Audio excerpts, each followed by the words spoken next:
क्या हुआ अगर उसे गुफ्तगू करना नहीं आता? ये खबर है मुझे कि उसे मेरे बिना रहना नहीं आता। तो क्या हुआ कि वो ये नहीं कहता कि मुझे तुम्हारी याद आती है? ये खबर है मुझे कि उसे मेरे बिना जीना नहीं आता। तलाशती है उसकी नजरें मुझे घर के एक एक कोने में। ये बात अलग है कि ये लफ्ज उसके होठों पर उसे लाना नहीं आता।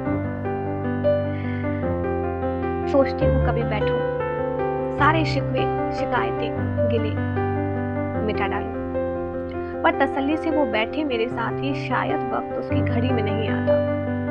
कैसे कह दूं कि उसे मुझसे मोहब्बत नहीं है? उसके होठों पर मेरे नाम के सिवा कोई नाम नहीं आता। ये बात अलग है कि उसे गुफ्तगू करना नहीं आता, पर ये खबर है मुझे कि उसे मेरे बिना जीना नहीं आता।